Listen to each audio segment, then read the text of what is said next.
Queridos irmãos, hoje nós vamos acertar o nosso caminho, tá bom? Eu andei aí meio atrapalhado nas aulas, né? Nós acabamos na semana passada vendo 12 com 13, então vamos acertar e aí nós vamos ficar aula 13, parte 1, que foi da semana passada. Na verdade, a maior parte foi do capítulo 12 e o final foi a parte de apresentação dos textos que se referem ao anticristo. E hoje nós vamos examinar com maior detalhes o capítulo 13. Então, hoje vai ser apenas sobre o capítulo 13, ok? Eu pedi uma atividade para os irmãos, tá? Então, quando chegar o momento que eu for apresentar o quadro, aí eu posso até fazer uma pausa aqui, ou depois eu posso perguntar para os irmãos conseguiram fazer o que eu pedi, né? Eu não sei se vocês fizeram. Eu sei que teve uma aluna que mandou mensagem para mim que estava tentando, né? Que foi a Mary, né? Eu pedi para fazer uma busca no livro do Apocalipse dos paralelos entre a besta e Jesus. No capítulo 13, existe uma descrição da besta. O que no capítulo 13 é descrito para a besta, ao longo do Apocalipse, ou de outros livros da Bíblia, mas a maior parte está no Apocalipse, o que a gente poderia encontrar de semelhante, né? O que existe de semelhante entre a besta, a descrição da besta, e a descrição de Jesus no livro do Apocalipse. Tá? Então, eu montei um quadro que eu vou apresentar durante a aula, lá pela metade da aula, aí nesse momento eu volto aqui e pergunto se vocês fizeram, se vocês descobriram algumas coisas, né? Se tiveram tempo de fazer, tá? Não era obrigado. Como nós estamos com as aulas à distância, então, nesse ano, o governo autorizou que todos vão passar de ano, então, teremos a cobrança dessa atividade, tá bom? Para valer nota. Então, mesmo quem não fez, vai passar de ano do mesmo jeito, tá bom? Mas se fosse presencial, olha, aí eu queria ver. Então, vamos lá, meus irmãos. Aqui. Né? Então, estamos no capítulo 13. Na aula passada, nós já lemos o capítulo 13, eu já anotei várias coisas, nós vamos reler daqui a pouco as duas partes. Então, é uma primeira parte descrevendo a besta que sobe do mar e uma segunda parte descrevendo a besta que sobe da terra. Né? Só para lembrar, a besta que sobe do mar é associada ao anticristo. E a besta que sobe da terra está sendo associada ao falso profeta. Tá ok? Então, voltando lá. Ok. Né? Aí, o que nós fizemos na semana passada? Demos uma olhada na introdução, falamos que o capítulo 12 e capítulo 13 estão conectados, né? Pelo dragão. O dragão, a própria Bíblia vai descrever quem é, né? Então, ali não tem muito mistério, mas o próprio Apocalipse vai dizer que o dragão é Satanás, a antiga serpente. Né? Então, o dragão é o diabo, é Satanás, é a antiga serpente, é o que está descrito no próprio livro do Apocalipse. Então, capítulo 12, o dragão toma conta da cena. Né? O dragão persegue a mulher, o dragão persegue o filho da mulher, o dragão luta no céu, o dragão persegue a descendência da mulher. Todo o capítulo, o dragão está presente. Capítulo 13, o dragão não está mais presente diretamente, mas aparece pessoas com o poder e a autoridade que vem do dragão. Né? Então, o dragão ele vai estar por trás dos acontecimentos do capítulo 13. E aí nós começamos com a pergunta, quem é o anticristo? E eu disse para os irmãos que nós iríamos, pela primeira vez, e talvez a única vez do nosso estudo, sair um pouco do Apocalipse para a gente ter alguma noção, né, sobre essa teologia ou essa doutrina que é específica sobre o anticristo. Né? E aí nós vimos na semana passada os textos bíblicos que se referem ao anticristo. Nós vimos que eles são poucos, os textos que é direto, tá? Direto e explícito, com o nome anticristo. São poucos textos, todos nas epístolas de João. Nós vimos que existe, no singular, o anticristo, nós vimos que existe o espírito do anticristo e existe um plural, os anticristos. Na descrição de João, só para relembrar, ele vai dizer que no singular, o anticristo, ele ainda virá. Né? Ele vai dizer, o anticristo vem. Mas ele vai dizer que mesmo agora, né, que é esse daqui, 1 João 2, 18 e 19, ele vai falar que mesmo agora muitos, aqui ele usa plural, anticristos têm surgido. Então aqui nós já temos uma boa distinção. O anticristo é futuro, alguém muito singular, mas os anticristos, que seriam pessoas no espírito do anticristo, na mesma mentalidade, ou precursores do anticristo, já têm surgido. Uma curiosidade é que João diz que esses anticristos, eles não saem do islamismo, e nem havia islamismo na época, né? É só porque hoje alguns dizem que vai vir do islamismo. Ele não sai do comunismo, e na época nem tinha comunismo. Ele não sai da Igreja Católica, ele não é um papa. Ele não sai de outro lugar, a não ser do meio da própria igreja, né? Olha como João diz no versículo 19. Eles saíram do nosso meio, né? Esses anticristos, né? Que não é o anticristo, mas os anticristos, João diz, eles saíram do nosso meio. Anticristo, e aqui ele vai dizer que o anticristo ainda vem, é futuro, ele virá. Mas já no presente momento, aqui em verde, na presente era, no presente momento, o espírito do anticristo já está agindo. Então aqui João apresenta como se fosse um poder maligno que já está em ação, mas a manifestação física desse ser ainda será no futuro. E aí nós vimos, aí depois eu parei, né, nós vimos aqui todas as passagens que tem o termo anticristo, e depois eu parei para mostrar para os irmãos as passagens que estão, vamos dizer assim, consagradas, né, teologicamente ao longo da história da igreja, que são apresentadas como referências para o mesmo ser. Não usa o nome de Cristo, mas a descrição nos leva a concluir que se trata da mesma pessoa. Aí na semana passada nós lemos os textos de Daniel, um dos textos mais importantes, que é Tessalonicenses, que Paulo descreve, e é a mesma ideia de João. Parece que João copiou de Paulo a mesma ideia. Paulo vai dizer que é preciso que se manifeste uma grande apostasia e seja revelado o homem da iniquidade, o filho da perdição. E aí Paulo vai dizer que isso ainda vai acontecer. Mas ele diz, mas já agora o mistério da iniquidade opera. Lembra que João fala? O anticristo ainda não veio, mas o espírito dele atua. Paulo vai dizer algo parecido. Paulo vai dizer, o iníquo,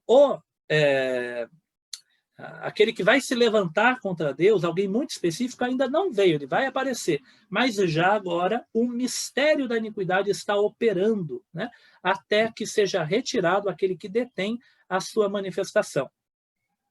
E aí Paulo já deu o maior spoiler da história, né? Quem aqui fica muito bravo quando alguém conta o final de um filme, né? Paulo já falou, olha, mas quando ele se manifestar, o Senhor Jesus matará ele com o sopro da sua boca e destruirá pela manifestação da sua vinda, né? Então Paulo diz que o anticristo será vencido pelo sopro de Jesus. E eu mostrei aqui um texto de João, que é um texto obscuro, tá? É um texto obscuro que muitos teólogos viram nele uma referência ao anticristo. Esse texto nem todos utilizam, mas é um texto que chamou atenção para muitos teólogos. Ele diz assim, ó, eu vim em nome do meu Pai e não me recebeis. Se outro vier em seu próprio nome, certamente o recebereis, né? Então, esse outro que vai vir, alguns teólogos enxergaram que esse outro é uma referência também ao anticristo. E hoje nós vamos continuar daqui, desse ponto, tá? Bom, então essa aqui só para a gente relembrar o que nós vimos na semana passada. Eu reservei aqui também mais alguns versículos que mostram os dois juntos, tá? E com a descrição um pouco mais clara, né? O que eu disse para os irmãos, e na verdade não está escrito logo no capítulo 13. Eu disse que a besta que sobe do mar é o anticristo, mas se você ler o capítulo 13, não está escrito anticristo, né? Como eu falei, só está escrita essa designação lá em 1 João, tá bom? Mas é um termo, não é um nome, né? É uma especificação que caracteriza este ser final, tá? O Apocalipse é uma das descrições mais claras de como seria ou agiria, ou vai agir, né, o anticristo. Mas a ideia que eu apresentei para os irmãos é que nós temos duas bestas, né? Aliás, na descrição do texto é apresentado assim. A primeira besta é o anticristo e a segunda besta é o falso profeta. No capítulo 13, não diz que a segunda besta é o falso profeta, apenas diz que ele surge e ele vai ter um grande poder, né, diante da primeira besta. Aí eu separei aqui alguns textos que aproxima o anticristo com o falso profeta. Tá? Então, da mesma forma, aqui em 3 etapas. Tá? Então, nós temos alguns textos que, aparentemente, eles já nos mostram a ideia de precursores do anticristo, tá? E do falso profeta. Jesus, no sermão escatológico, eu separei apenas 2 versículos, mas existem outros parecidos entre os ditos de Jesus, tá bom? Então, eu coloquei aqui, ó, Marcos 13, 22, pois surgirão falsos cristos. Veja, está no plural. Não é o no singular, o falso Cristo, o anticristo, mas está no plural. Pois surgirão falsos cristos e, no plural novamente, falsos profetas, operando sinais e prodígios para enganar, se possível, os próprios eleitos. Mateus 24, 25. Porque surgirão falsos cristos e falsos profetas, operando grandes sinais e prodígios para enganar, se possível, os próprios eleitos. Então é a mesma ideia. Existem mais ditos de Jesus, mas alguns com essa semelhança. Veja que aqui não é exatamente o anticristo e o falso profeta, no singular, um ser específico. Mas Jesus está falando do surgimento de pessoas que vão estar agindo, talvez aí na mesma dinâmica ou no mesmo espírito. Tá? Então, é parecido com o que João dizia. Segundo a teologia do Novo Testamento, a partir do momento da ascensão de Jesus, nós já estamos vivendo a era final. Né? Como eu já disse, Pedro ele faz uma mudança no texto de Joel, lá no capítulo 2. Pedro não vai dizer, e há de ser naqueles dias que o Senhor derramará sobre toda a carne do seu espírito, que é como está em Joel. Pedro ele muda um termo, ele vai dizer, e há de ser que nos últimos dias. Essa mudança que Pedro faz lá em Atos é muito interessante, porque Pedro vai dizer que o que estava acontecendo era um sinal dos últimos dias. E João parece, né, e a ideia é essa, que tem este mesmo pensamento. Lembra que João diz, filhinhos, já é chegado a última hora, né? Então já é chegado o último momento. Então o Novo Testamento permeia, né, uma mentalidade de tempo final. Então a ideia é que o anticristo virá, o falso profeta virá, mas neste momento que ele não surgiu, o espírito dele já age e já há precursores. Já existem pessoas que se assemelham ou que preparam um caminho ou que são ainda figurações do que virá numa intensidade muito maior. E João eu coloquei mais um texto de João que relembra a mesma ideia que ele, Paulo, já havia apresentado. Né? João vai escrever assim, amados, não deis créditos a qualquer espírito, antes provai os espíritos se procedem de Deus, porque muitos falsos profetas têm saído pelo mundo afora. Né? Então, aqui no plural, ele fala que falsos profetas já têm saído e nós identificamos quando nós provamos, examinamos os espíritos desses falsos profetas. Vale lembrar aqui que a ideia de profeta no Novo Testamento ela é uma ideia ampla. Ela significa pessoas que profetizavam de fato, tá?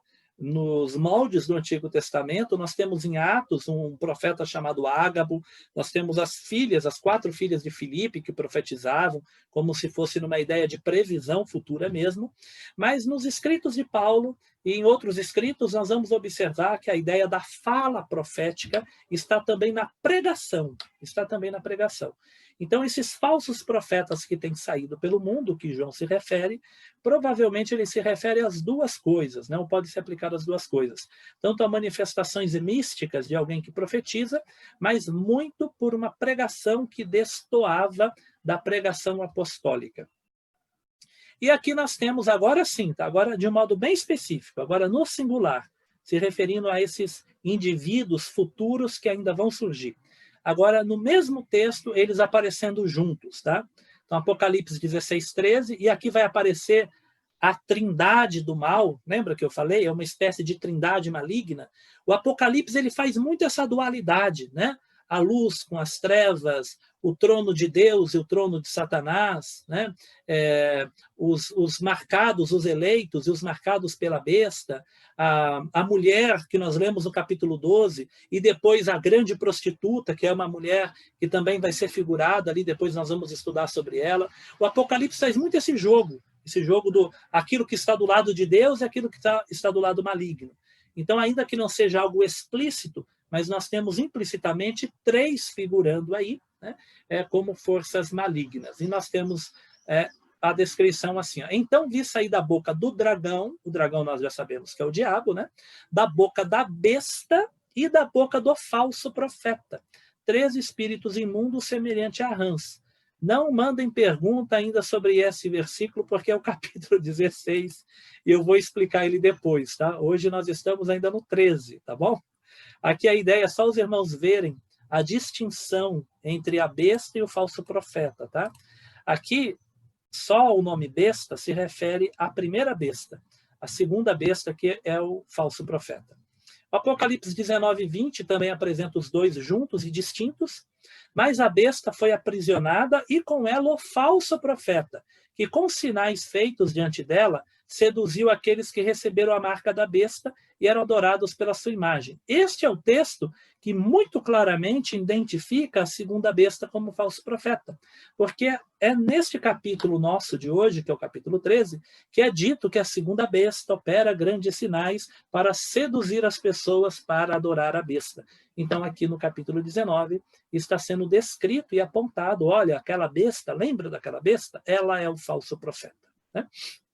E o capítulo 20, versículo 10, o diabo, o sedutor deles, foi lançado para dentro do lago de fogo e enxofre, onde já se encontram não só a besta, como também o falso profeta, e serão atormentados de dia e de noite pelos séculos dos séculos. Então aqui nós temos 3 textos em que aparece juntinho a besta e o falso profeta, mas de modo distinto, né? Mostrando que não é o mesmo ser, mas que são 2 seres distintos. Agora vamos estudar quem é essa besta, né? Um dos textos, ou um dos símbolos mais fortes do Apocalipse, a besta, né? A besta é o anticristo. Não se esqueça da imagem poderosamente simbólica que carrega todo o Apocalipse, né? Nós temos muitos simbolismos, e é com grande dificuldade que nós conseguimos determinar o que não é simbólico e o que é literal. É muito complicado, às vezes é mais fácil, às vezes é mais difícil, às vezes a própria Bíblia ajuda e já diz o que é, mas às vezes não. Por exemplo, né? Não esperem que um dia o anticristo vai surgir para governar o mundo e ele vai ter 10 cabeças, né? Ou 7 cabeças e 10 chifres. Não vai ser um ser assim, né? Mas vai ser uma pessoa. Mas aqui no Apocalipse ele aparece como um monstro, ele aparece como uma besta. Besta que é a ideia de uma fera, né? Lembra? Parece um leopardo misturado com urso e boca de leão, né? É assim que o Apocalipse descreve. Olha só. Então vamos refazer a leitura para fixar aqui, quando aparecer mais à frente aqui a nossa explicação, tá? Então, a primeira besta é o anticristo. Vamos ver então como que ele aparece no Apocalipse. Vi emergir do mar uma besta que tinha 10 chifres e 7 cabeças, e sobre os 10 chifres, 10 diademas. Diademas são tipos de coroa, tá? É uma coroa real e não é a coroa atlética, né? Algumas Bíblias já traduz logo por coroa, né? Quando coloca diadema, está especificando que seria um tipo de coroa usada por um imperador ou por um governante. Às vezes a palavra coroa se refere à coroa do atleta, né? Aqui é uma coroa de um governante. E sobre a cabeça, nomes de blasfêmia. A besta que vi era semelhante, tá vendo? Olha a semelhança, a descrição não é literal, né?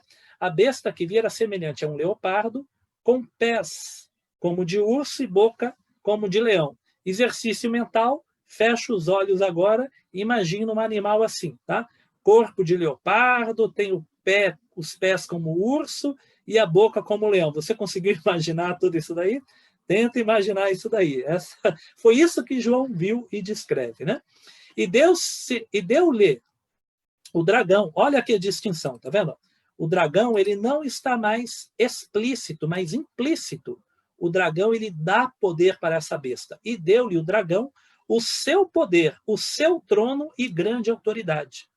Então vi uma de suas cabeças como golpeada de morte, mas essa ferida mortal foi curada. E toda a terra se maravilhou seguindo a besta. E adoraram o dragão, porque deu a sua autoridade à besta.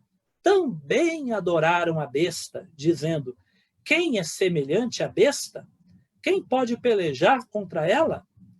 Foi-lhe dada uma boca que proferia arrogâncias e blasfêmias, e autoridade para agir 42 meses. Lembra aquele número também aqui, que é frequente no Apocalipse? 42 meses é a mesma coisa que 1.260 dias, e é a mesma coisa que 3 anos e meio, ou 3 tempos e meio, ou um tempo, 2 tempos e metade de um tempo, né? É a mesma conta, tá bom? Verso 6, isso remonta a Daniel, que nós já vimos também, né? Verso 6, e abriu a boca em blasfêmias contra Deus para lhe difamar o nome e difamar o tabernáculo, a saber, os que habitam no céu. Verso 7, foi-lhe dado também que pelejasse contra os santos e os vencesse. Deu-se-lhe ainda autoridade sobre cada tribo, povo, língua e nação, e adorá-la-ão todos os que habitam sobre a terra, aqueles cujos nomes não foram escritos no livro da vida do Cordeiro. Olha aqui como o Apocalipse apresenta Jesus como divino, né? A ideia de livro da vida, ela surge lá em Êxodo, né? Então, nos Salmos, vários textos bíblicos, o próprio Jesus vai dizer: alegrai-vos, porque o vosso nome está escrito no céu. Paulo vai dizer dos seus cooperadores que ele não precisava de escrever o nome de todos, que eram muitos, mas que estavam com os nomes escritos no livro da vida. E o Apocalipse diz agora que o livro da vida é o livro do Cordeiro, né? Que foi morto desde a fundação do mundo. Aqui é um termo profundamente teológico, do pensamento cristológico do Novo Testamento, mas que não cabe agora, né? A visão do Cordeiro morto desde a fundação do mundo. Se alguém tem ouvidos, ouça. Se alguém leva para o cativeiro vai. Se alguém matar a espada, necessário é que seja morto a espada. Aqui está a perseverança e fidelidade dos santos. Então, essa primeira parte é a descrição da ação do anticristo ou da besta que sobe do mar. Agora, vamos observar aqui a descrição que eu tirei aqui do dicionário de profecia bíblica, Cláudio Honor de Andrade, tá? Ele descreve como é ou como será a ação da besta. Olha que interessante, né? A primeira abertura que esse irmão nosso ele escreve é que na época de João ele já percebia uma ação muito livre do anticristo, né? Não a ação do anticristo, vamos dizer assim, em pessoa, humanizado, mas do espírito do anticristo. As descrições dos textos de Paulo em Tessalonicenses e do texto de João, de 1 João, é como se o espírito do anticristo está livre e solto, agindo, como se estivesse preparando o caminho para a chegada do ápice do seu poder. Paulo vai dizer que existe alguém e algo que detém a manifestação plena do anticristo, mas que no momento adequado ele vai se manifestar. Mas, por enquanto, ele não se manifesta, mas o espírito dele, ou o ministério, ou o mistério da maldade opera entre os homens, né? Por isso que nós temos que tomar muito cuidado aonde nós depositamos a nossa confiança, né? Vamos seguir aqui, ó. Quem é o anticristo? O anticristo não é uma lenda, nenhuma figura mitológica. Trata-se de um personagem real que haverá de manifestar-se no tempo apropriado. Ainda que exista, né? E aqui lembra que eu disse da minha honestidade teológica, né? Então, ainda que exista uma linha de pensamento chamada amilenista, que diz que esse texto ele não é literal, nem mesmo na figura da pessoa que vai surgir. Tem uma linha de teólogos amilenistas, inclusive existe pastores batistas que pensam assim, mas é uma pequena parte, tá? Que diz que isso é só simbólico, que o anticristo são todos aqueles que se levantaram contra Cristo, que seria uma forma figurativa de descrever todos. Assim como a mulher, lembra da mulher? A mulher representa quem? a igreja, Israel, o povo de Deus, não seria uma pessoa específica, não seria Maria, né? Mas seria uma descrição geral. Então, existe uma linha teológica que vai dizer, olha, não é uma pessoa, mas são várias que vão surgir ao longo da história. É um pouco difícil de conciliar, porque, por exemplo, né, a origem da teologia e do pensamento sobre o anticristo remonta a Daniel, e na descrição de Daniel, todos os reis que Daniel descreve, eles são literais, os impérios, os reis, eles vão surgindo e são bem literais. Aí o último é que seria apenas uma metáfora. Então, parece que foge um pouco da linha da interpretação, seria um problema até hermenêutico entender como apenas simbólico. Tá? Eu entendo, e a maioria também dos teólogos que se dedicam ao estudo da escatologia, que o anticristo vai surgir de fato, que não é uma lenda, que não é um mito e nem uma figura, mas ele vai surgir de fato em algum momento da história. Mas isso não impede, como o próprio texto bíblico mostra, que o espírito dele já esteja atuando através de pessoas. Ou que exista modelos, como disse Jesus e como disse João, de anticristos e falsos profetas. Né? Então, dá para conciliar a ideia de que existe uma força que opera, mas que ainda vai se manifestar em um momento final, uma figura que será o ápice, como diz aqui, ó, da personificação de Satanás. O anticristo será a mais completa personificação de Satanás e o seu mais autorizado representante entre os seres humanos. Se vocês fossem imaginar um eleito de Deus para governar, como ele seria? Né? Eu não quero entrar em nenhuma polêmica política, né? Mas em época política é mais ou menos assim. Né? Quando é um político que a pessoa gosta, a pessoa fala assim, ele está lá no governo porque foi a vontade de Deus. Quando é alguém que a pessoa não gosta, ele fala assim, olha, o diabo que colocou ele no poder. Né? As pessoas gostam de fazer isso. Mas vamos pensar utopicamente. Tá? Como que vocês acham que seria um rei perfeito? Um rei que representasse a vontade de Deus? Agora pensa o oposto. Como que vocês acham que seria um governante do mal, que representasse os interesses de Satanás? Né? Como que seria um homem tão maligno, um governante tão cruel, um governante tão atrelado à vontade das trevas, daquilo que é mal? Como que seria esse governante? Você consegue imaginar um governante assim? Como que ele seria? Ele já seria logo mal, mandando matar todo mundo? Ou ele seria meio que sedutor, ele iria enganar, ele iria agir? Como que ele iria agir? A descrição que nós temos aqui no Apocalipse junta os dois, né? Nós temos alguém que é sedutor, mas também é perseguidor. Lembra a descrição do diabo? Aquele que seduz, né? E o João vai dizer que os anticristos, eles também são sedutores, né? Então, na descrição de Daniel e na descrição de Apocalipse, nós temos, assim, uma figura de poder político que seria a maior representação de alguém muito maligno. Por isso que na década de 40, de 30 e de 40, muitas pessoas achavam que era o fim do mundo, a Segunda Guerra Mundial, e atribuía a Hitler a figura do anticristo. Né? O poder do nazismo foi muito grande. O nazismo ele cresceu, perseguiu o povo judeu. Olha que interessante, né? Lá em Daniel, e aqui mesmo no Apocalipse, diz que o anticristo vai perseguir o povo santo e vai vencer eles. Né?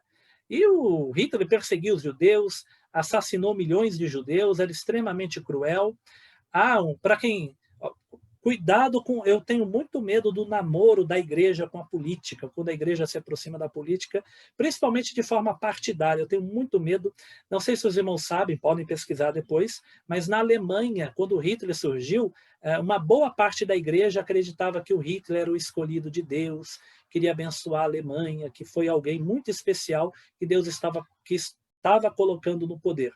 Então, o Hitler ele teve um bom apoio da igreja protestante, tá?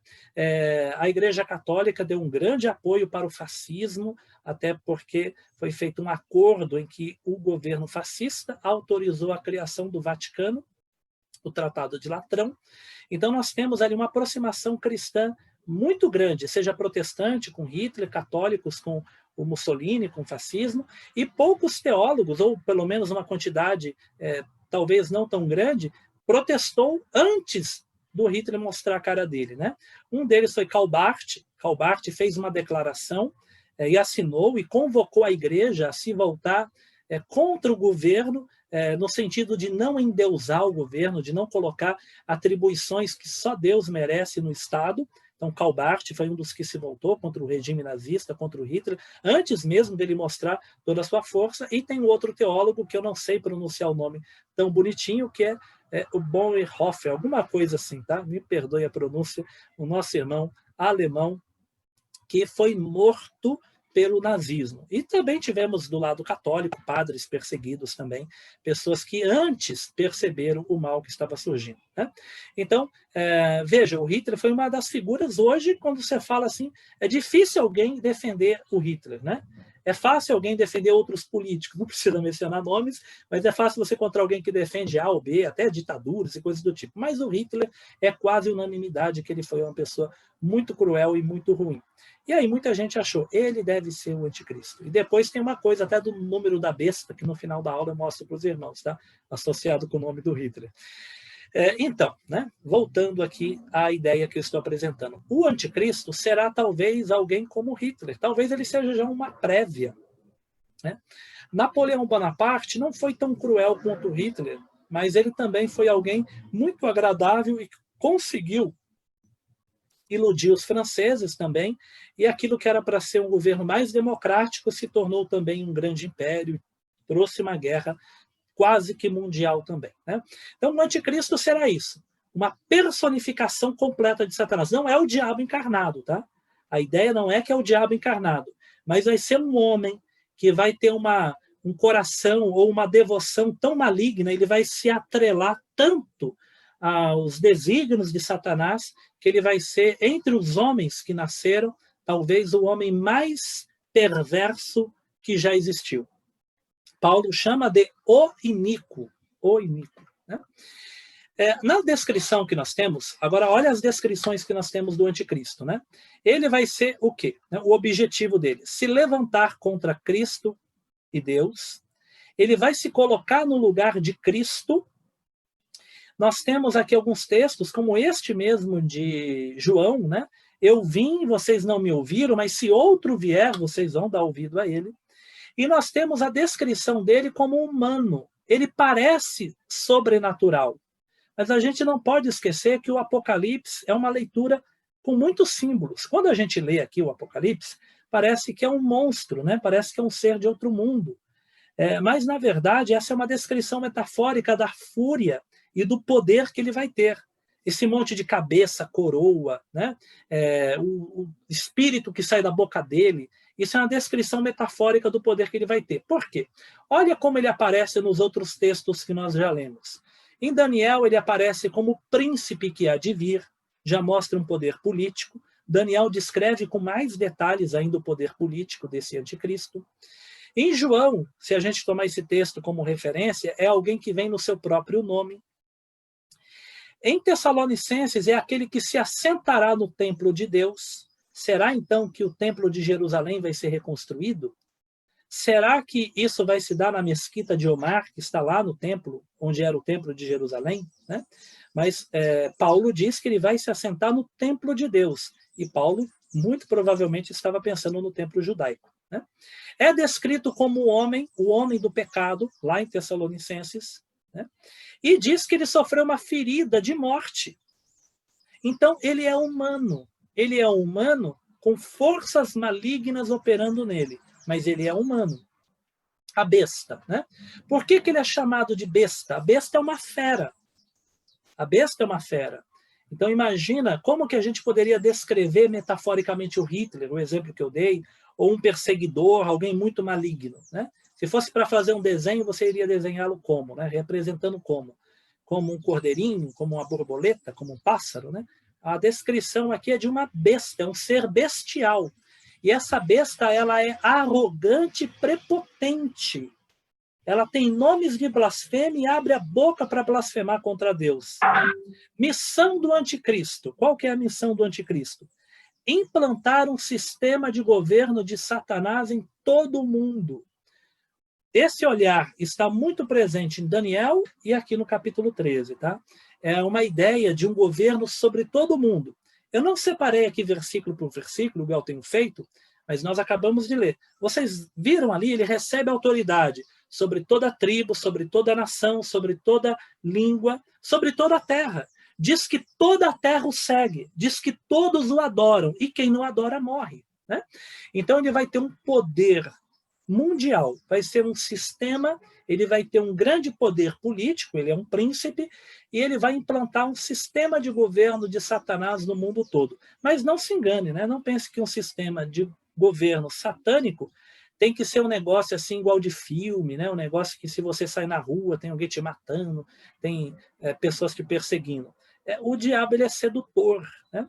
O nazismo, por exemplo, né, ele foi muito agradável nas suas origens, no seu começo. O Hitler, de fato, ele melhorou muito a economia da Alemanha, ele trouxe uma mudança muito positiva econômica para a Alemanha e depois arruinou tudo com toda a sua ganância, evidentemente. Né? Para os alemães que aderiram ao nazismo, que aceitaram, abraçaram o nazismo, tudo o que estava acontecendo os beneficiava. Né? Muitas coisas dos judeus foram confiscadas ou de pessoas que eram contra o governo e passaram para elites nazistas alemãs, né? Aqueles que compactuavam. Né? Nós vamos ver aqui que esse governo anticristo, ele visa ou ele tem objetivo. E aqui os dois pensam junto, tá? O anticristo com o falso profeta. Vocês vão ver que, apesar da distinção, os dois operam de comum acordo, tá? Os dois estão operando na mesma sintonia, tá bom? Então a ideia é criar uma religião, né? A ideia de criar uma religião talvez não seja exatamente uma religião completamente nova. Muito provavelmente é um tipo de sincretismo, é um tipo de aceitação de várias religiões, né, para que as pessoas se sintam confortáveis. Talvez algo como o Império Romano fazia já na época de João, que era aceitar as outras religiões, desde que eles se curvassem ao imperador, oferecessem incenso ao imperador, também cultuassem ao imperador. Vários deuses de outros lugares foram aceitos pelos romanos, desde que eles também aceitassem os deuses romanos. Nós já vimos isso. Né? Então, essa nova religião mundial, eu entendo que provavelmente vai caminhar nesse sentido, apesar da Bíblia não especificar com clareza, mas ali mostra que existe sentimento religioso. Porque o que é dito? Que este momento as pessoas vão adorar o dragão, vão adorar a besta. Então, vai ter algo cultual, vai ter uma adoração. Em Tessalonicenses, diz que ele se assenta no trono de Deus como se fosse o próprio Deus. E Daniel também vai ter uma descrição dele se crescer sobre tudo que é Deus e deuses, até no plural. Como se ele tivesse um poder para afetar não só a religião do povo de Deus, mas as demais religiões também. Essa perspectiva vai estar lá em Daniel e implicitamente aqui no Apocalipse, já que a terra inteira passa a adorá-lo. Né? E aqueles que rejeitam vão morrer. Né? Ele vai ser assistido pelo falso profeta. Parece que a função do falso profeta é exatamente essa. Nós temos uma ideia assim, ó, o anticristo tem um grande poder na política. E a segunda besta, o falso profeta, ele vai agir na religião.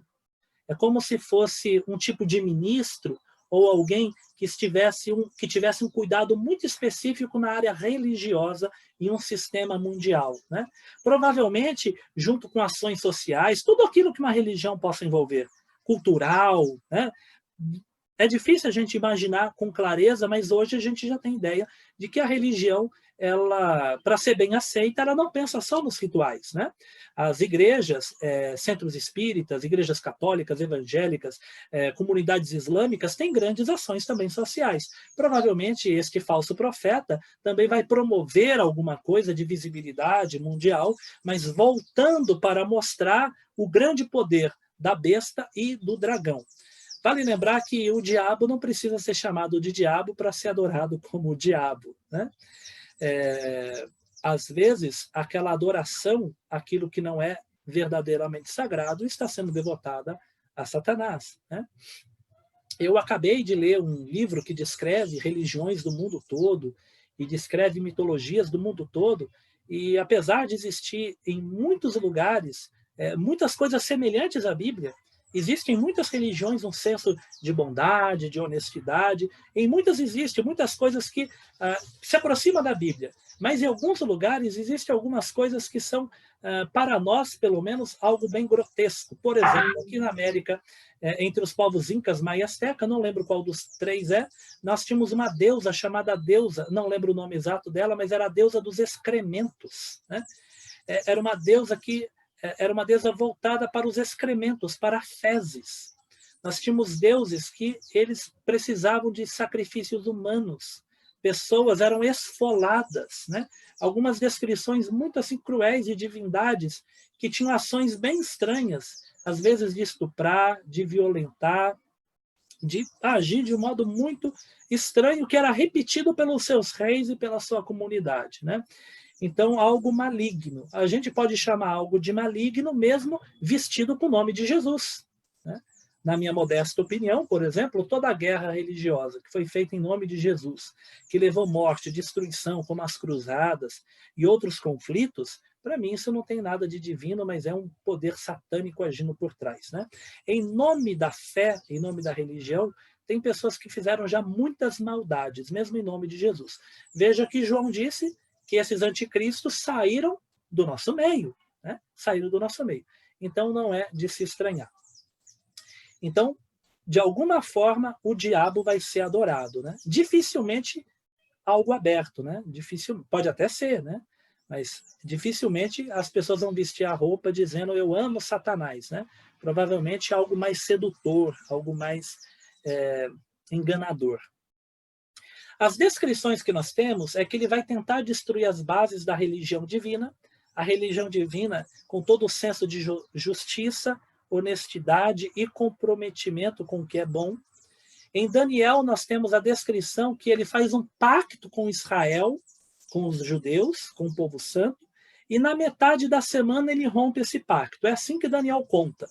E é justamente dessa semana de Daniel que vai surgir no Novo Testamento a ideia dos 3 anos e meio, dos 42 meses, dos 1.260 dias. Em Daniel é dito que este grande príncipe, ele faz um acordo com o povo santo, mas ele rompe o acordo e passa a perseguir o povo santo, né? Então a ideia que nós temos é que ele vai se aproximar de Israel, vai enganar Israel, e em seguida ele tenta perseguir e destruir Israel. Ele também vai perseguir e destruir aqueles que se convertem durante a grande tribulação. É o que nós vemos, por exemplo, no Apocalipse, capítulo 11, sobre as duas testemunhas, né? Quem mata as duas testemunhas? É a besta. Lembram disso? Nós já vimos, né? Ele promove uma iniquidade muito grande no mundo. Ele é chamado de o iníquo, né? E nós temos aqui, agora, a descrição que eu já fiz de João, né? Aquele que virá, aquele que já veio, essa parte eu já falei. Ele é chamado de sedutor também, assim como o diabo é chamado de sedutor. E aqui eu quero fazer um primeiro paralelo com algo antigo que eu já falei. Vocês se lembram dos selos do Apocalipse? O mais difícil é o primeiro, lembram disso? Que é o cavalo branco, né? O cavalo branco e o seu cavaleiro. Existem várias possibilidades para quem é o cavalo branco e o seu cavaleiro. Os teólogos não chegam no consenso. Existe uma variedade de possibilidades e a Bíblia não esclarece com detalhes. Então, alguns acham que é o próprio Jesus que veio, no primeiro momento. Alguns acham que é a proclamação do Evangelho, né? E alguns acham que é o anticristo. Por quê? Como que está lá nos selos? Sai um cavalo branco com seu cavaleiro, vencedor e para vencer. E aí acaba. Depois vem toda a destruição, né? Então, as duas ideias cabem, né? Porque primeiro veio Jesus, primeiro veio a pregação do Evangelho e depois virá o fim. Mas olha como cabe também com a descrição aqui do anticristo. Porque a descrição que nós temos de Daniel até o Apocalipse é que ele surge primeiro como um sedutor, primeiro como um pacificador, primeiro como um grande político, né? Então seria uma primeira aparência daquele que vem para trazer alguma paz. E ele vem vencedor. Ele é chamado de vencedor aí no texto, né? E depois é que vem as destruições. Então, pode ser até que o cavaleiro branco se refira à besta, ou não. Mas, sendo ou não sendo, encaixaria na descrição que nós temos aqui. Para Paulo, né, era de se esperar o anticristo somente no futuro. Paulo diz que antes da volta de Jesus vai se manifestar o anticristo. Né? Mas e aí? Né? E aí que Paulo vai dizer que mesmo que ele não se manifeste, o mistério do seu espírito já está em atuação. Né? Paulo diz que ele vai surgir, que está em aberto, em qualquer momento poderá surgir o anticristo, mas que o espírito maligno anticristo já está em ação. Deixa eu correr um pouquinho aqui para baixo, né, para a gente chegar... Ah, sim, essa parte aqui é interessante, né? Eu já comentei na aula passada, eu vou comentar de novo. Anticristo, anti é contra, lembra? Só que não é só contra. Essa palavra anticristo, o termo grego aqui, ele pode ter dois significados. A palavra anticristo, ela pode significar contra Cristo, anti pode significar contra, mas anti também pode significar no lugar. Aqui na língua portuguesa e na nossa mentalidade, quando a gente lê anticristo, a gente já pensa o quê? Alguém contra Cristo. Né? Alguém que já chega falando, Cristo é mentira, o cristianismo é mentira, o evangelho é mentira. Né? Mas o termo anticristo, ele pode ter os dois significados, anti de contra, e anti, essa palavra poderia também ser colocada como no lugar de. Então seria alguém que entra no lugar de Jesus. Seria um novo Jesus, vamos dizer assim, um novo Cristo. Né? E a gente consegue juntar as duas coisas? Consegue, né? Até que a gente consegue. Como foi dito aqui, o anticristo, assim como o diabo, ele é o sedutor, ele é aquele que engana. Então, para se aproximar e vencer, ou tentar vencer a verdadeira fé cristã, né, ele pode se aproximar com a aparência de Cristo e com a aparência da verdade, mas não sendo a verdade.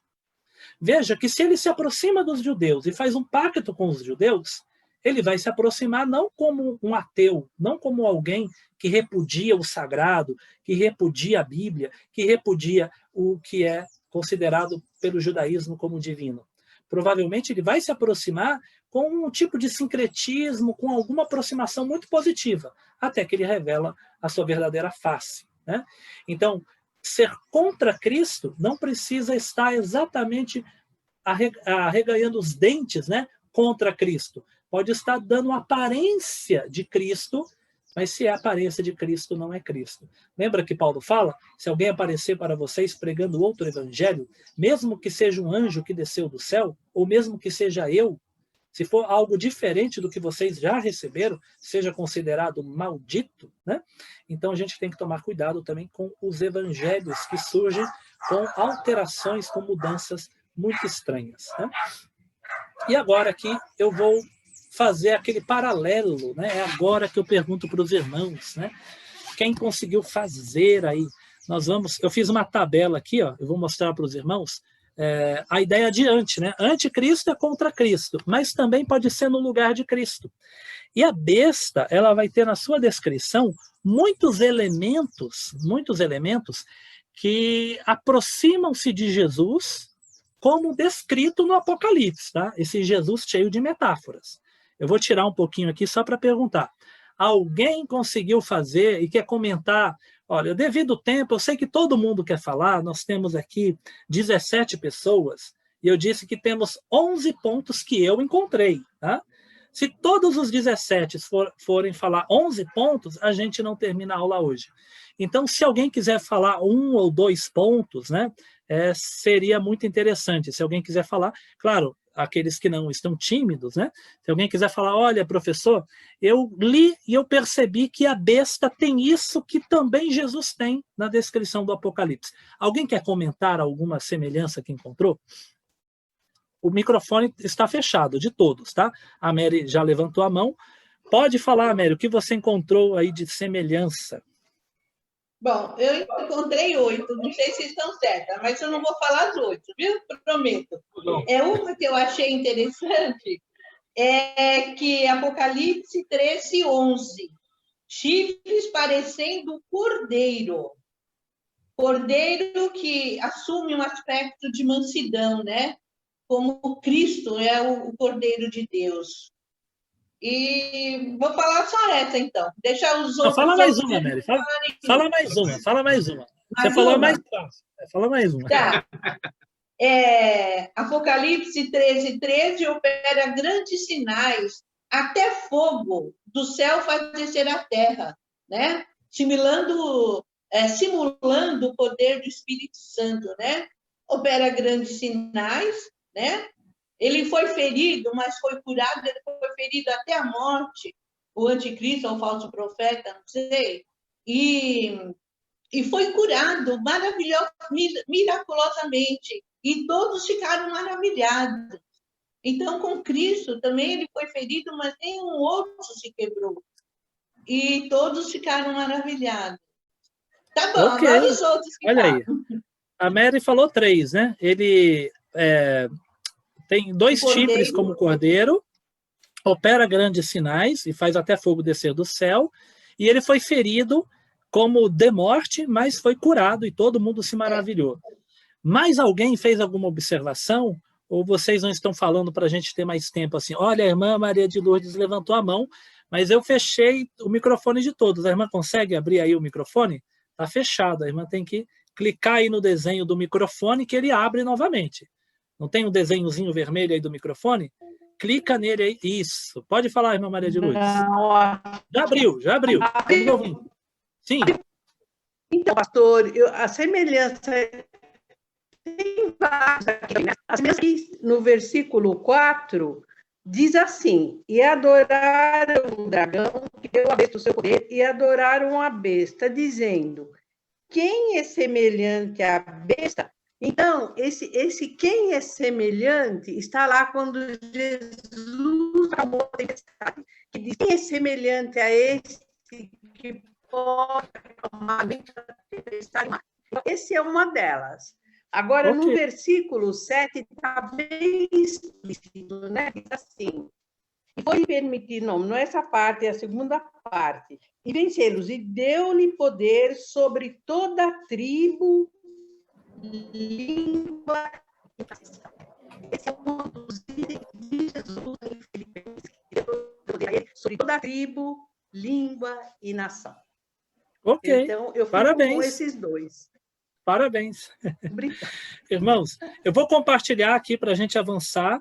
E no final, se alguém quiser apontar alguma outra semelhança, não significa que eu descobri todas, tá? Eu descobri 11, né? Talvez tenha outras aí, meio que eu passou batida e eu não percebi, tá bom? Então, colocando aqui o mute de novo, vamos aqui na tabela como que eu apresento para os irmãos essas semelhanças. Olha só. Então, aqui, olha, na primeira coluna, descrição da besta. Na segunda coluna, descrição de Cristo. Então, Apocalipse 13:1 diz que ele tinha 10 chifres. Apocalipse 5:6 diz que o cordeiro tinha 7 chifres. Goste você ou não, ou eu ou não, mas no Apocalipse Jesus tem 7 chifres, né? Nós crescemos numa sociedade que estamos acostumados a ver chifre só no diabo, não é isso? Nós estamos acostumados a ver chifre no diabo. Mas o Fernando, que está aqui, que conhece muito do hebraico mais do que eu, no Antigo Testamento tem muitos textos que em português mudaram. Está escrito chifre de Deus, o chifre de Deus. Nas nossas traduções está o poder de Deus ou a destra de Deus, porque lá no Antigo Testamento a ideia do chifre era a ideia de poder e de força, né? Mas hoje a gente iria assustar muito se a gente lesse sobre o chifre de Deus ou o chifre de Yahvé, né? E aqui no Apocalipse aparece o cordeiro com 7 chifres. E nós temos a besta com 10 chifres. Parece até que a besta está ganhando, né? Porque a besta tem 10 chifres, né? Jesus só tem 7, né? Mas isso é descrição de poder e de autoridade, tá? Voltando lá. Então, a primeira semelhança que eu identifiquei logo de cara foi essa, né? A ideia dos chifres, ainda que a quantidade não seja igual. O cordeiro tem 7 chifres, a besta tem 10 chifres. Segunda semelhança que eu observei, a besta, ela tem 10 diademas, ela tem 10 coroas, 10 diademas. No Apocalipse 19, Jesus aparece com muitas diademas, muitas coroas. Então, se a besta tem 7 chifres e 10 coroas, se a besta tem 10 chifres e 7 coroas, Jesus tem 7 chifres e muitas coroas, muitas coroas. Vale lembrar que aqui na visão quando o Apocalipse fala de Jesus com chifres, ele está vendo Jesus como um cordeiro, né? E só para ficar mais simples de você entender, além dos 7 chifres, ele também tinha 7 olhos, tá? Aí fica mais fácil de você entender, né? Fica mais tranquilo. Terceira semelhança. Essa daqui achei muito interessante. Algumas os irmãos não observaram, porque aparece mais à frente no Apocalipse. Essa daqui é uma delas, tá? Nós lemos hoje que sobre a cabeça da besta, as cabeças, porque ela tem 10, ela tem 7 cabeças, né? Sobre as suas cabeças tem nomes de blasfêmias. Jesus aparece no capítulo 19, assim, ó, os seus olhos são como chama de fogo, na sua cabeça muitos diademas. Tem um nome escrito que ninguém conhece senão ele mesmo. Apesar de Jesus ter um nome escrito na cabeça, na testa, que ninguém conhece a não ser ele mesmo, mais abaixo diz que ele é chamado de Verbo de Deus, e no versículo 16 diz que na sua coxa está escrito Rei dos Reis e Senhor dos Senhores. Tem uma observação que eu achei interessante aqui, é que os imperadores romanos, eles tinham títulos que às vezes era escrito na diadema. A diadema que era um tipo de coroa. Esses títulos eram Filho de Deus, Salvador do mundo, Senhor e Deus. Quando o Apocalipse diz que a besta ela tem na sua cabeça nomes de blasfêmia, a gente já imagina que é xingamento, né? Está xingando Deus. Mas para a mentalidade da igreja que lia Apocalipse, quando via um imperador romano com uma coroa escrito Filho de Deus, era uma blasfêmia, né? Ou escrito Senhor do mundo, Salvador do mundo. Os Césares, as moedas, eu já mostrei até foto para os irmãos aqui de moedas romanas, né? Vinha escrito F Divi, que é filho divino, ou filho de Deus. Tá? Então, possivelmente, nós temos um paralelo aqui, assim com a descrição romana, tá bom? Mas aqui a descrição na cabeça da besta, nomes de blasfêmia. Na cabeça de Jesus, um nome que só mesmo ele sabe. Segunda semelhança, aqui eu achei interessante, né? A Mary já comentou essa, né? A besta, ela recebe poder e autoridade do dragão. Aqui eu fui buscar fora do Apocalipse, tá? Alguns textos, poucos textos eu busquei fora do Apocalipse. O Apocalipse, implicitamente, diz que Jesus tem autoridade, não tem esse termo direto, tá? Mas explicitamente nós temos Mateus 28, 18, que Jesus disse, toda autoridade me foi dada no céu e na terra. Jesus diz, toda autoridade me foi dada. E nós temos aqui no Apocalipse dizendo que o dragão deu poder e grande autoridade para a besta. Né? E aqui também temos 2 textos sobre isso. Mais uma semelhança. Essa daqui é interessante, porque nós vamos descobrir o seguinte, a besta recebe a autoridade do dragão. Mas a besta transfere a autoridade para o seu subordinado, o falso profeta. Olha que interessante. Exerce toda a autoridade da primeira besta. Quem? O falso profeta, na sua presença. Faz com que a terra e os seus habitantes adorem a primeira besta, cuja ferida mortal foi curada. Aqui eu busquei fora do Apocalipse também, se bem que eu poderia pensar nas 2 testemunhas, tá? Jesus diz para os seus discípulos, eis aí vos dei autoridade para pisar de serpentes e escorpiões e sobre todo o poder do inimigo, e nada absolutamente vos causará dano. Olha que interessante. Os discípulos de Jesus recebem a autoridade de Jesus. Aquele que está abaixo da besta, o falso profeta, recebe a autoridade da besta. Aqui é um paralelo muito interessante também.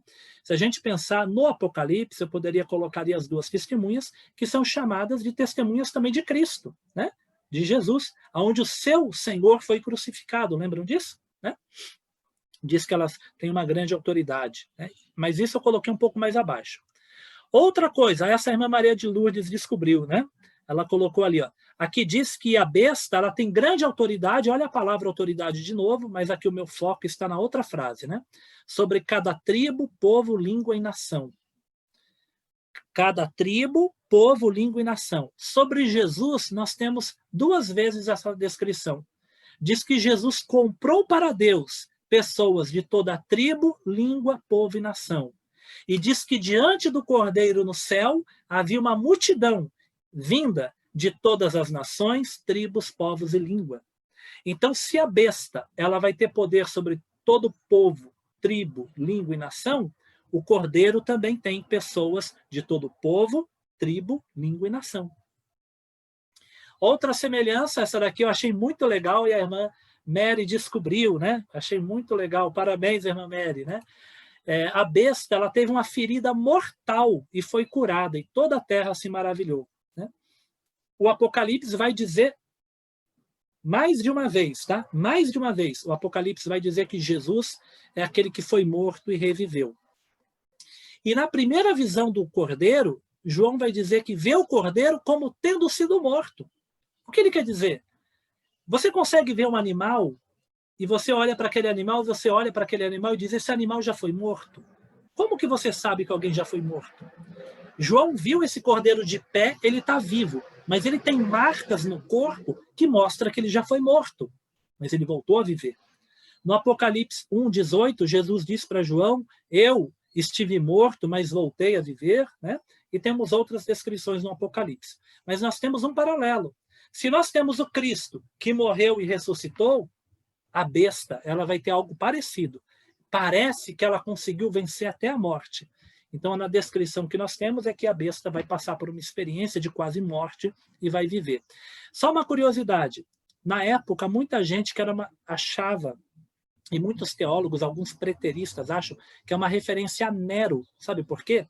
Nero teve um atentado que quase morreu. Nero, perseguidor de cristãos. Tá? E Nero venceu esse atentado, saiu dessa experiência de quase morte, e muita gente se maravilhou com a vitória de Nero. Tá? Então, alguns acham que poderia ser uma referência a Nero, mas o Apocalipse está mostrando um tempo futuro. Né? O Nero, no máximo, seria um protótipo, né? Um precursor. Outra coisa, adoração. Né? A besta e o dragão são adorados. Adoram o dragão e também adoram a besta. No Apocalipse, Jesus é adorado.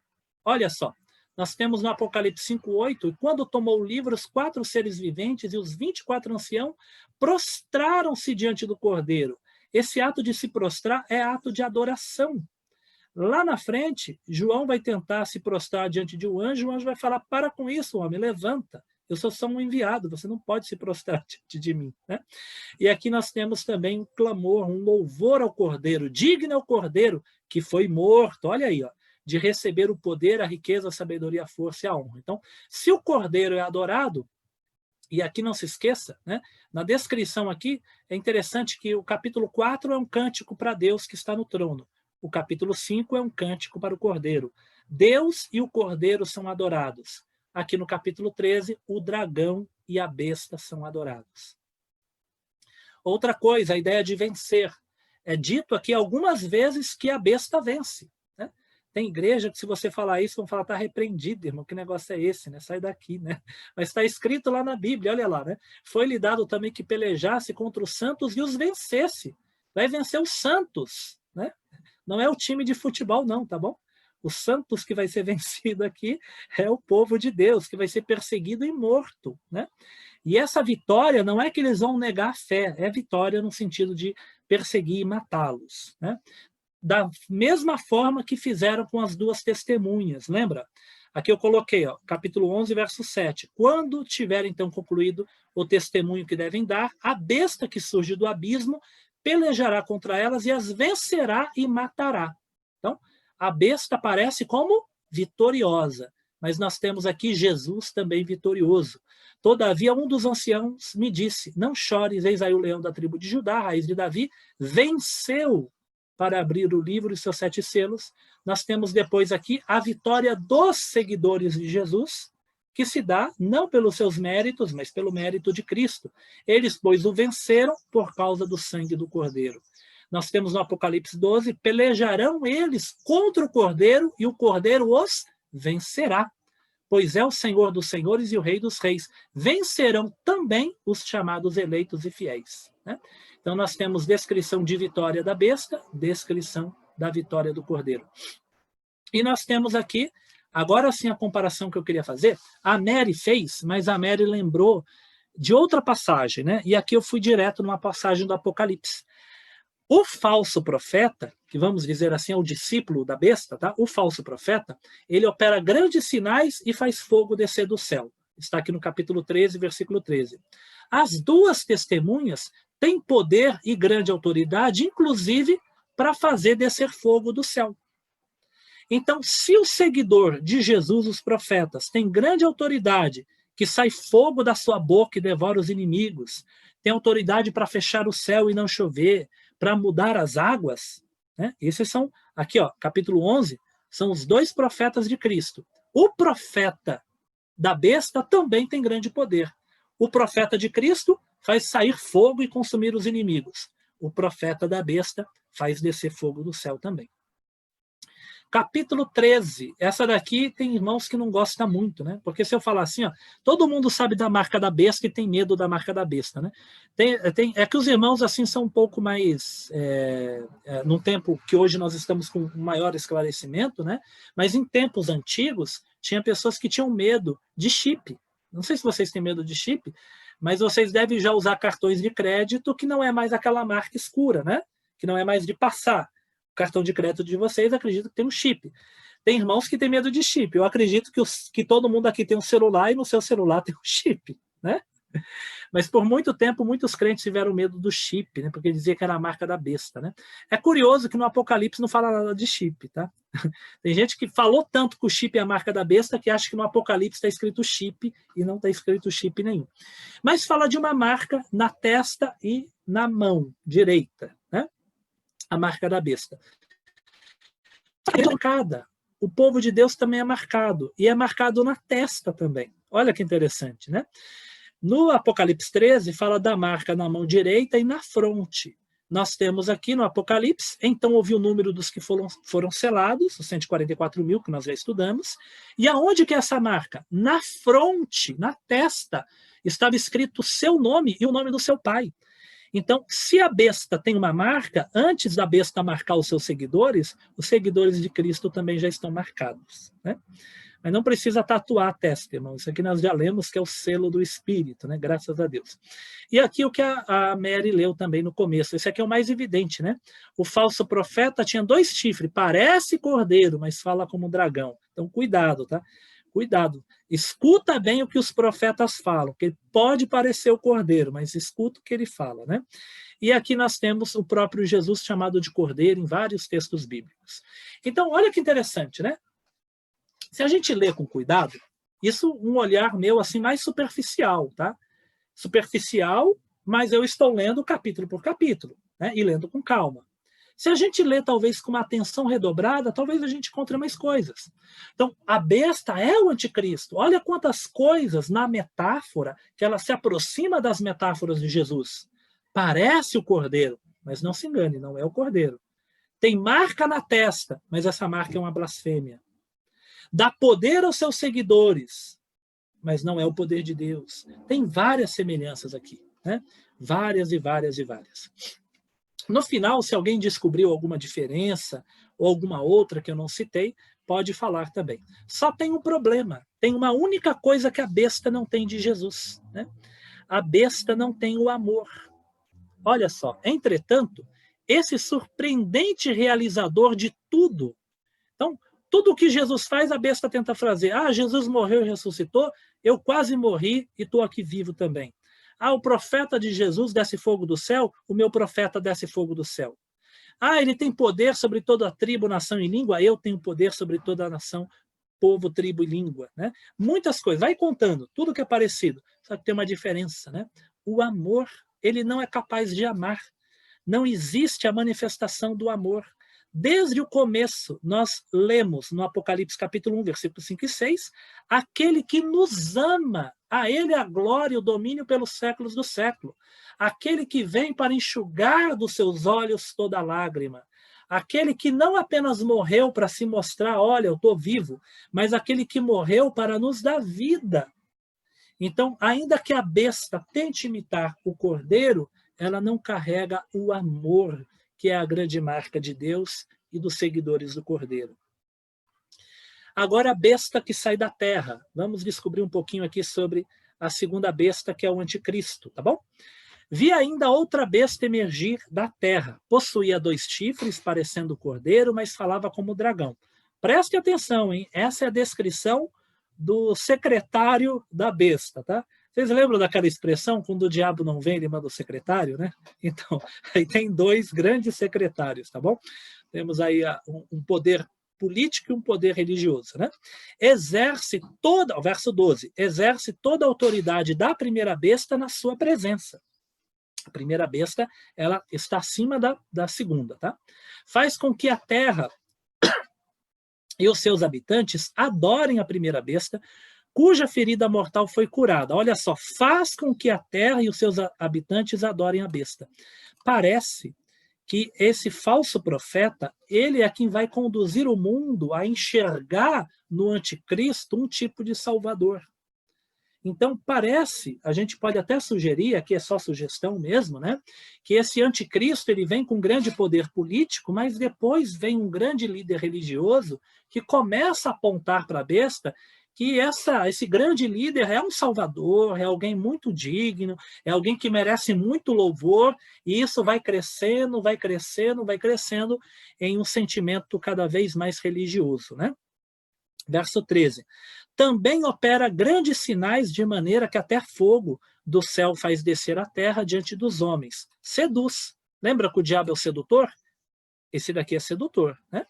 Verso 14. Seduz os que habitam sobre a terra por causa dos sinais que lhe foi dado executar diante da besta, dizendo aos que habitam sobre a terra que façam uma imagem à besta, aquela que ferida a espada sobreviveu. E lhe foi dado comunicar fôlego à imagem. Aqui é mais uma semelhança não ao cordeiro, mas talvez uma semelhança a Deus. Lembra em Gênesis 1? É feita uma imagem e Deus sopra o fôlego de vida no ser humano. O homem é feito à imagem de Deus e depois Deus sopra o fôlego de vida e a imagem de Deus vive, que é o ser humano. Aqui nós temos uma besta que manda fazer uma imagem da primeira besta e dá fôlego à imagem da besta, né? Como isso será, é difícil a gente saber. Vai ser um aplicativo, né? Vai ser um tipo de holograma? O que vai ser isso, né? Na Igreja Deus e Amor, eu já falei para os irmãos, né? O missionário Davi Miranda dizia que era a televisão, né? Mas eu acho que não é a televisão, não, tá bom, irmãos? Mas é uma imagem que tem fôlego e ela tem poder. É uma imagem que fala e ela tem o poder de matar. Olha que coisa interessante, né? Essa imagem tem fôlego para que não só a imagem falasse, a imagem fala, como também fizesse morrer. Será possível no futuro um tipo de aplicativo, alguma tecnologia que tem o poder de falar, de se expressar, e quem não corresponder tem o poder de gerar morte, alguma punição? Né? Porque essa imagem fala e faz morrer quem não adora a imagem da besta. A todos, os pequenos e os grandes, os ricos e os pobres, os livres e escravos, faz com que lhe seja dada certa marca sobre a mão direita e sobre a fronte, para que ninguém possa comprar ou vender. E aqui tem uma coisa interessante, ó, poder econômico. Eu falei de poder político, religioso e aqui poder econômico. Ninguém pode comprar ou vender. Já pensou Black Friday naquela época? Os irmãos fizeram muita compra ontem, né? Black Friday, né? Todo mundo alvoroçado, vou fazer compra, né? Vou gastar, vou acabar com o meu cartão de crédito. Imagina nessa época, né? Você vai acessar o seu Black Friday só se tiver a marca da besta. Que coisa terrível, né? Ninguém compra ou vende, senão aquele que tem a marca, o nome da besta, o nome ou o número da besta. Aqui está a sabedoria. Aí vocês vão falar, aí, professor, agora é com você, né? Aqui está a sabedoria. Mas dizem que a sabedoria está nos mais velhos. Então, vamos descobrir qual é o irmão mais velho e pedir para ele explicar para nós. Não é brincadeira, tá bom, irmãos? Aqui está a sabedoria. Aquele que tem entendimento, calcule, faz um cálculo. Quem é bom de conta aqui? Né?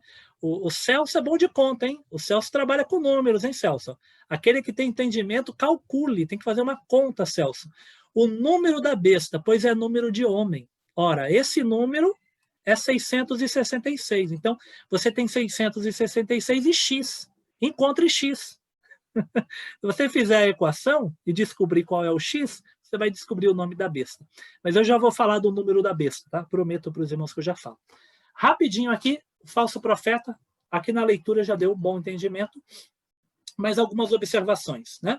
Ele é o falso profeta, que eu já disse, profeta que fala. Então, é a ideia não só religiosa, mas a ideia de falar. É um tipo de porta-voz também, né? Ele é aquele que fala, que leva pessoas a adorar a primeira besta, tá?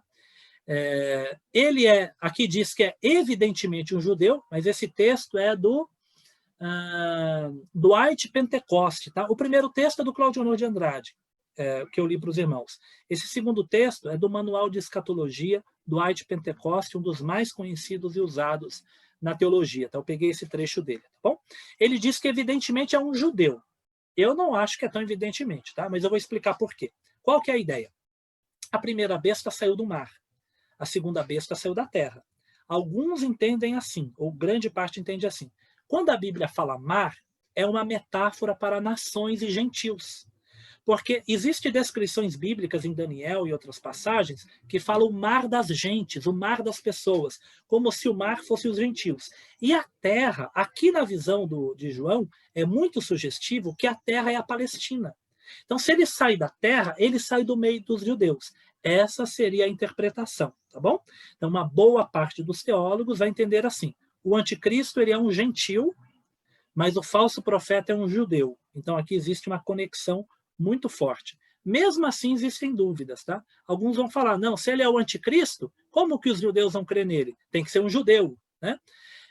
Mas talvez, a gente não saiba o que vai acontecer, seja um judeu com ascendência gentílica, ou um gentílico com ascendência judaica, também é difícil saber, mas a interpretação seria essa, tá? Porque ele sai da terra, seria um judeu. Isso, o falso profeta. É motivado por Satanás, assim como a primeira besta, veja, ele é movido pela força do diabo. Tem grande autoridade delegada, ele recebe a autoridade do anticristo, da primeira besta. Ele é o promotor da adoração à besta, é ele quem leva as pessoas a adorarem a besta. E ele é autenticado pelos milagres. Como que vocês acreditam em mim? Eu estou aqui dando aula, por que vocês estão aqui me assistindo? Né? Por que vocês pararam para me assistir? Qual que é a prova que vocês têm para saber que eu posso aqui dar uma aula para vocês sobre a palavra de Deus? Né? Então, o que autentifica a pessoa? O que autentifica o falso profeta? Os sinais. Diz que ele opera grandes sinais que todo mundo fica abismado e maravilhado, né? E ele acaba sendo aquele que vai convencer as pessoas a adorar a besta. Aqui eu fiz um outro paralelo, tá bom? Mary, os irmãos, esse aqui eu coloquei depois, tá? Mas poderia caber ali, mas ele é bem implícito, tá? Elias fazia descer fogo do céu. Lembram disso? Aquele que vem preparar o caminho de Jesus, João Batista, Jesus chama de Elias. Parece que aqui, tá? Isso eu estou dizendo, tá? Não encontrei nenhum comentário. Eu que pensei nisso, tá? Eu estou pensando aqui que esse falso profeta é tipo um Elias, é tipo um João Batista. Ele é tipo aquele que prepara o caminho do anticristo. Ele pode vir até depois, mas é ele quem leva o mundo a adorar o anticristo como um Deus. Assim como João Batista preparou o caminho de Jesus, parece que esse falso profeta ele prepara o caminho da besta. Ele opera grandes sinais. É como se o mundo falasse, a quem devemos adorar? Você que faz grandes sinais. Olha, adora a besta. Né? Ela faz o mundo adorar a besta. É como se fosse um preparador do caminho para a besta e opera grandes sinais, assim como aquelas duas testemunhas. Né? Tem sucesso, é uma idolatria, né? Tem poder de matar, quem não adora é morto. Né? Tem autoridade no meio econômico, ele tem grande poder econômico, ele controla o comércio, quem não tem a marca da besta não compra nem vende, e ele coloca uma marca de identidade nas pessoas, é ele quem produz essa marca. Tá? E ele é um tipo de ministro e servo do anticristo. Agora a marca da besta. Vamos descobrir agora, irmãos. A partir de hoje não haverá mais nenhuma dúvida, os irmãos vão sair daqui sabendo quem é a besta, o número 666, o que significa isso, né? Eu desenhei ali, escrevi, tem gente que tem até medo de ver esse número aqui, né? Mas vamos pensar. Primeira coisa a se pensar, será que esse número é literal?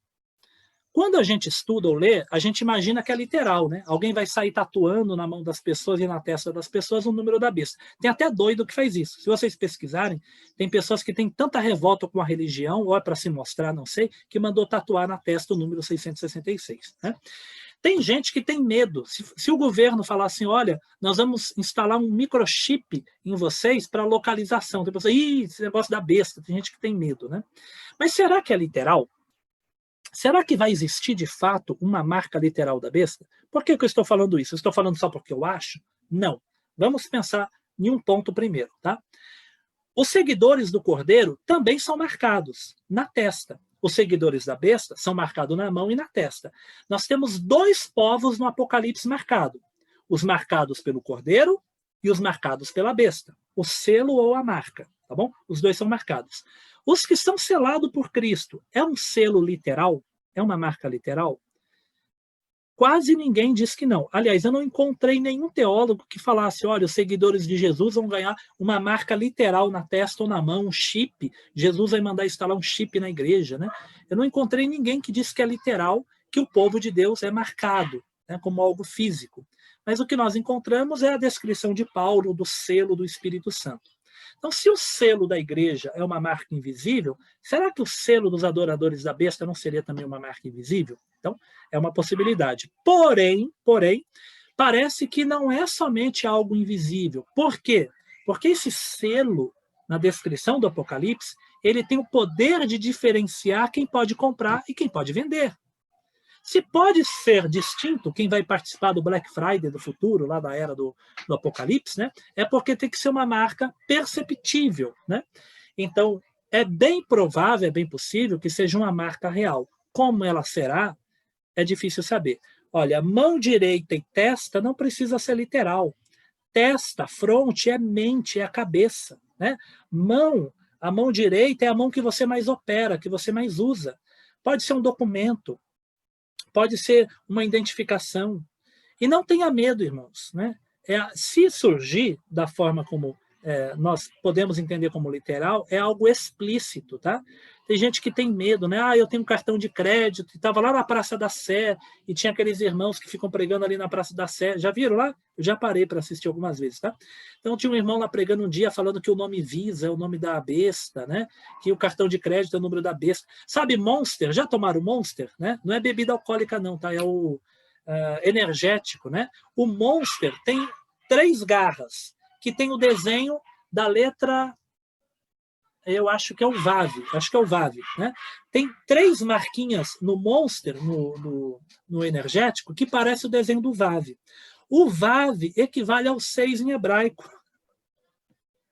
E aí você tem em hebraico 666. Então tem gente que tem medo de beber o energético, porque acha que o energético é a marca da besta. Irmãos, se aparecer algo bem literal, não imagine que Jesus vai te mandar para o inferno porque você usa um cartão de crédito ou porque você bebe um energético, tá bom? Mas vamos pensar no número. Aqui nós temos uma coisa chamada gematria. Olha, agora eu fiquei místico, hein, irmãos? Gematria. Tá vendo em azul aqui, ó? Eu vou aumentar a letra aqui para os irmãos. Ó. Gematria. Irmãos, eu estou passando um pouquinho, mas quem quer descobrir o número da besta me acompanha aqui até o final. Gematria. O que é gematria, irmãos? Gematria remonta ao misticismo judaico, que seria estudar números. É um tipo de numerologia, tá? É um tipo de numerologia usando a Bíblia. No hebraico, o Fernando está aqui, que eu já mencionei, né? O Fernando manda muito melhor do que eu no hebraico. Mas no hebraico nós não temos números. As letras equivalem a números. Aleph, como se fosse o A, equivale a 1. Bet, que é a segunda letra, equivale a 2. Né? E vai até o 10 e depois continua. 20, 30, 40, 50. Então, em hebraico não existe número, só existe letras. E quando você quer escrever um número, você põe a letra. Tá bom? Então, se você procurar numa Bíblia hebraica, o capítulo 1 vai ter a letra 1 pequenininha, lá em cima. Vai ter a letra A, tá? O Aleph, não a letra A, o Aleph, tá? Como se fosse o número 1. Então, em hebraico, número e letra têm o mesmo desenho, tá? É o mesmo caractere, né? Então, talvez a ideia aqui, quando diz que o seu nome é um número, é porque o número identifica o nome. Deu para entender, né? Ou o mesmo caractere usado para fazer o número 666 possa ser os mesmos caracteres para fazer o número da besta. Né? E agora, como que nós vamos descobrir isso daqui? Né? Isso, pelo que eu li, é tanto em grego quanto em hebraico, para complicar. Só que a gente tem um problema, irmãos. Qual que é o problema? é que, será que é para fazer isso em hebraico? Ou será que é para fazer isso em grego? Será que é para fazer isso aqui na nossa língua, em português? Como que será que faz isso? O que é que eu descobri na minha pesquisa? Que as pessoas fazendo um jogo numérico com o número 666, eles já apontaram essas pessoas, por exemplo, o nome Papa, o nome John Knox e o nome Martinho Lutero. Só para os irmãos saberem, John Knox é um reformador e o Martinho Lutero também é um reformador. Talvez algum teólogo católico falou, né? O Martinho Lutero era besta, né? Napoleão também. Para complicar, durante a Segunda Guerra, o doutor Kepler, ele deu um exemplo, né? Ele fez, agora por que ele escolheu esses números, ele não explicou, tá? Mas ele colocou assim, ó, letra A vale 100, letra B 101, letra C 102 e por aí vai, entendeu? A, B, C, D, E, F, G. Então começando do 100. Agora olha o que ele fez com o nome do Hitler. O H vale 107, o I vale 108, o T 119 e ele montou um em cima do outro. Aí você faz a conta. Quanto que dá? 666. Olha, descobriu, Hitler o anticristo. Né? Na época cristã, pré-cristã, não, desculpa, né? A época dos pais da igreja, lá pelo 2º século, tá? Eles tentaram calcular também, usando o latim, usando o hebraico e tal, e eles chegaram a esse nome aqui, ó, né? Latênios, é isso mesmo, Latênios. E o que significa isso? Significaria Império Romano, algo do tipo, tá? Também foi possível montar com palavras e números o nome do Nero, tá?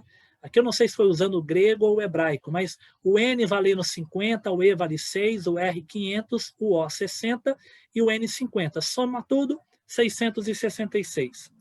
Vimalgo, vocês ouviram? Alguém lembra aqui do Vimalgo? Alguém lembra? Chamada da Meia-Noite, tinha uma revista muito famosa, há uns 15 anos atrás, acho que a Mary e o Edson talvez lembrem, Vimalgo, né? Chamada da Meia-Noite, tinha uma série de livros e revistas, né? E ele falava muito de Israel e de questões apocalípticas. Ele calculou e ele chegou nesses nomes aqui, ó, Beatles, Kiss, Black Sabbath, AC/DC, nomes de bandas de rock, né? Olha que interessante, né? Você consegue montar, fazendo um jogo de palavras, vários nomes. Talvez os leitores de João soubessem o que ele queria dizer e conseguisse fazer. Mas se sabia, se perdeu. Eu vou terminar a aula falando uma sugestão muito interessante, tá? Uma sugestão. Talvez não seja um nome literal, né? Qual que é o número da perfeição? Nós estamos falando de um livro altamente simbólico, que é o Apocalipse. O número da perfeição seria o 7. Né? Qual que é o número antes do 7? É o 6. Então, talvez Cristo represente como se fosse algo do 777, que é o perfeito, e talvez a sugestão de 666 seja querer mostrar que o anticristo, Satanás, ou o ser humano, é o máximo que ele se aproxima da perfeição ou o máximo que ele se aproxima de poder e glória. Mas ele nunca será perfeitamente completo. Ele nunca será completo. O 7 é o número da perfeição. Desde o começo do Gênesis, que é quando Deus termina, na Bíblia o 7 tem um grande significado, né? Como se fosse um número que fecha a perfeição. Os 7 chifres do Cordeiro, os 7 olhos do Cordeiro, os 7 Espíritos de Deus.